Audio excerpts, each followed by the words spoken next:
What's going on, everybody? This is Island Hopper TV, and today we're coming to you from Hong Kong, China, right here in the Pearl River Valley. We're going to show you 21 things that you can do while visiting here. There will be timestamps below so you can bounce around from location to location. I personally have been to Hong Kong 6 times. Starting out here at Ocean Park. Now, the admission fee to get in here is around $45 to $50 for adults, and then around $25 to $30 for kids. Prices do vary. One thing I want to say, in Hong Kong right now, the currency is $1 to 7.85 Hong Kong dollars. This is actually the second largest theme park in Hong Kong, behind Hong Kong Disneyland. A lot of people would say, though, this is a better experience for most people. It originally opened in 1977 and underwent a facelift and renovation in 1997. They have roller coasters here, water rides, an aquarium with marine mammals. Really an amazing, fun park to hang out for half a day or maybe even a full day. It's bigger than you will think. It is located on the side of a hill. As you can see, you get the backdrop with the ocean and these roller coasters. But they do have escalators, so don't worry about getting around if you're not able to walk a lot. In 2011, they opened up Aqua City, and that's going to have the Grand Aquarium, which has over 5,000 fish, 400 species, and the world's first and only 360-degree water screen show. Lots of shows here. They have the culture show as well. And as you're at Ocean Park, you'll see the Nongping 360 cable cars going back and forth from one end of Hong Kong Island to the other over here in Ocean Park. And if you can get a chance to ride one of these, you're really going to enjoy it. It takes about 25 minutes and costs $30 for adults per person. Next up, we're headed over here to the Big Buddha of Lantau Island, also known as Tian Tan Buddha. It began construction in 1990 and was completed in 1993. There is 268 steps to get to the top, so it is a bit of a huck to get up there. But once you get up there, you get these beautiful views overlooking Lantau Island and these surrounding islands. Now, there is no cost. It is totally free, although it is recommended that you make a small donation to the actual temple here. There are several ways to get here. You can take a car by crossing the bridge from Hong Kong Island to Lantau, or you can actually take the ferry from Mu Wo from Central, then bus number 2 from the Mu Wo ferry port. And it is a fun adventure trying to get to Lantau Island, actually. Next up, we're going to talk about the food here in Hong Kong. There's so many different types of Chinese food that you can try. They also have international cuisine, but when you're here in China, you certainly should try things like wonton noodle soup, dim sum, roasted duck, roasted pork. They also have pork knuckle. There's char siu, hargou, which is a steamed shrimp dumpling. Then there's pan-fried turnip cakes, which are also very interesting. And I like the pan-fried noodles Cantonese style. So now we're going to actually go on a double-decker tram. Now, these are all across Hong Kong Island. You will see them in Wan Chai. You'll see them as you go up and down. These are above the subway system, the MRT. So if you're looking for a classic transportation experience in Hong Kong, you should try riding the double-decker tram. And not only is it a classic transportation experience, but it's very functional and works for getting you around from point A to point B. And the good news is your octopus card that you would use with MRT actually works with the trams. Next up is exploring around the streets of Wan Chai. This area is popular with antique shops. Also have noodle shops for those of you looking to get some lunch. There's casual eateries, and it's mainly a mall area with a financial district here. They also have a computer center for technology. They also have outdoor markets where they have meat and produce just sitting outside. You can walk around and see what kind of food they offer here in Hong Kong also. And now we're going to Kowloon. Kowloon is across Victoria Harbor. This is Avenue of the Stars. One of the main reasons why Avenue of the Stars is so popular is because of the panoramic views you get overlooking the Victoria Harbor towards Hong Kong Island, where all the high rises are from Kowloon. At night, people come out here and they watch the Symphony of Lights display. Since a lot of the buildings light up at night, it's really nice. You'll also see the junk boats and other types of maritime traffic. And one of the iconic landmarks that you will see in Hong Kong is going to be the observation wheel. This is a big Ferris wheel right there on the harbor front. It is around $20 per person, and the full rotation takes around 15 to 20 minutes. This observation wheel, by the way, is on Hong Kong Island, and in order to get here, you can simply go to the MTR station known as Central, and then basically walk over here. Another really fun thing to do is go to the top of Victoria Peak, and you can take one of these funicular cars that goes up the mountain. Amazing panoramic views as always in Hong Kong, but that's the main reason why people go all the way up to Victoria Peak, is because they want the views looking down. As you can see, the forest and the jungle around Hong Kong is very lush, and the buildings just kind of pop right out of it. The mountain does have an alternative name known as Mount Austin, but once you get to the top, there is the Lodge Guardhouse. There's also going to be the Peak Freshwater Reservoir. You will see there are several reservoirs on Hong Kong Island, and there is a little bit of a small community up here, neighborhood. But again, the main reason Victoria Peak is so popular is because of the views. You get a Lama Island, Central Hong Kong Island, and Victoria Harbor. Very popular place to take pictures. Next up, we're going to go to China, cross the border, so you're going to need your passport and a visa for this. This is Shenzhen. Now, Shenzhen is a city all in of itself, but it's not very far away from Hong Kong Island, and it is considered the Silicon Valley of China. They've also got the Chinese Stock Exchange, which is one of two in China. The other one is in Shanghai.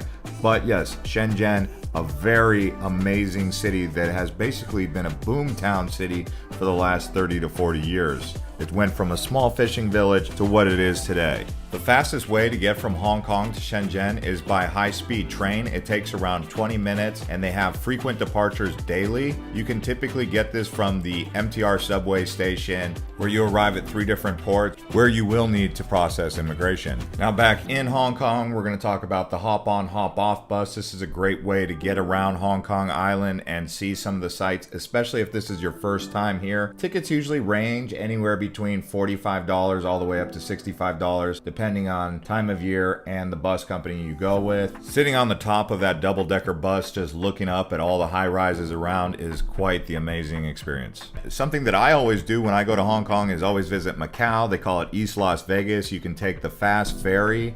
It takes about an hour each way. You can do a day trip, or you can actually go from Hong Kong, stay the night in Macau for a couple nights, and then come back to Hong Kong. The airport in Macau is kind of small, so I do recommend taking the ferry back to Hong Kong at some point to depart. The funny thing is, in Hong Kong, the ferry terminal is kind of old and outdated, but then when you get to Macau, you realize that they have a brand new ferry terminal, state-of-the-art, really amazing structure here.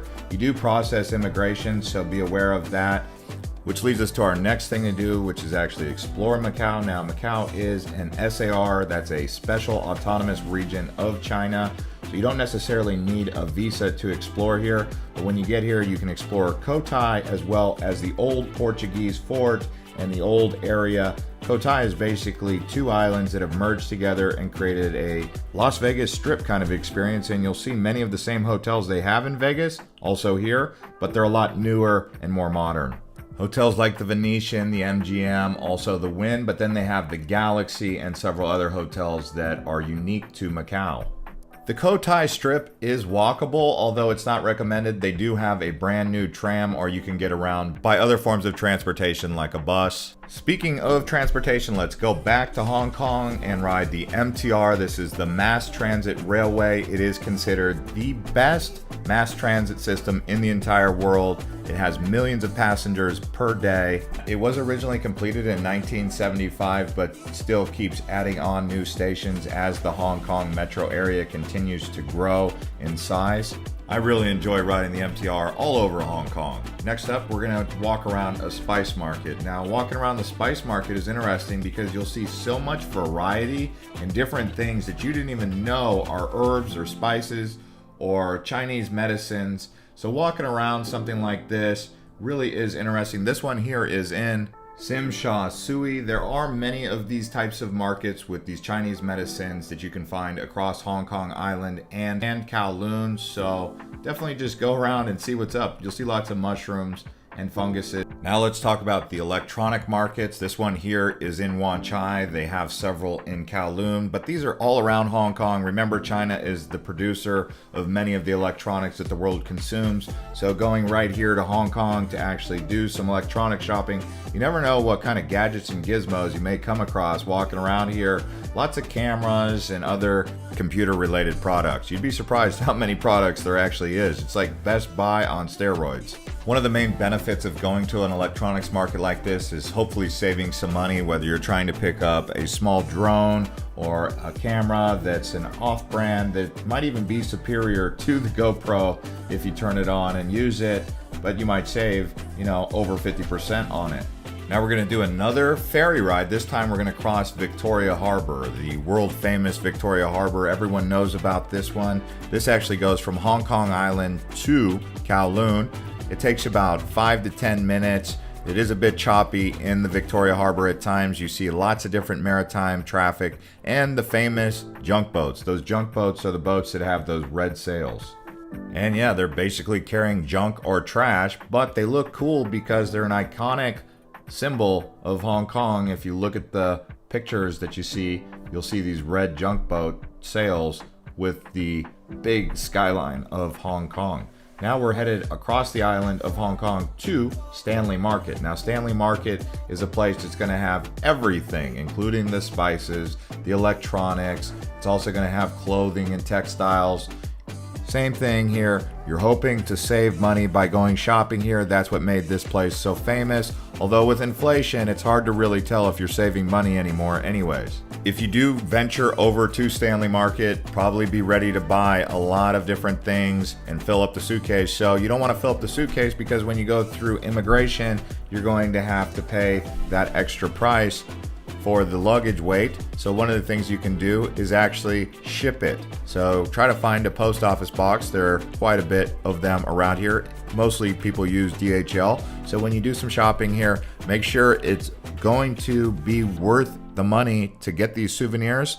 So factor all of that in. It's usually best to buy some of these high quality items, these luxury items, and ship them in the box with some of the cheaper stuff. And if you don't want to go to these off-brand markets, then you can go to actual malls like this one here at IFC Mall. But there are many different big, huge malls around Hong Kong. And yes, this is a popular thing to do in most of Asia as well as here in Hong Kong. The first time I went to Hong Kong in 2006, I said to myself, these are some of the most impressive malls I've ever seen anywhere on earth. Still stands true to this day that Hong Kong has some of the most impressive malls you will see anywhere else. Very clean and elegant. But there's other places like Dubai and other parts of China who've caught up. American malls compared to Hong Kong malls, they don't even compete. Now this is a bit of a novelty place to go. This is the Central Mid-Level Escalators. It is the longest outdoor covered escalator system in the world. It covers around 800 meters in distance and goes up an elevation of 135 meters just because Hong Kong is built on the slopes of Victoria Peak basically. So you really need escalators to get up and down these hills, and that's why they built this. You can get here by taking the Central Market MRT, arriving here and then going to Queens Road Central or Jubilee Street and then just taking it up the hill. You can also ride it back down. Also guys, as we're continuing to show you around Hong Kong, I want to remind you guys that we have a channel memberships program where you can become an island hopper and get access to our travel masterclass. In that travel masterclass, there's over 10 courses teaching you everything that I've learned about traveling internationally. So do consider joining as a travel member. I will put a link below in the description to that, as well as several other videos that we've made across Asia, because I do recommend going to Asia and seeing more than just one city. Next up, let's actually talk about nightlife in Hong Kong. This is a very popular thing to do, obviously, with many different pubs and this British and Chinese fusion that you really see. You have Tsim Sha Tsui, which is a popular area. You have Lan Kwai Fong in the central, and then you have Wan Chai, which is another popular place. But I do really recommend Lan Kwai Fong, where they have Wyndham Street and Diagyar Street. This is really the place to go for bars and pubs. Thanks guys for watching. We will put links to our video for Bangkok, as well as Singapore. So click and watch those next. And thank you for subscribing and hitting the like button.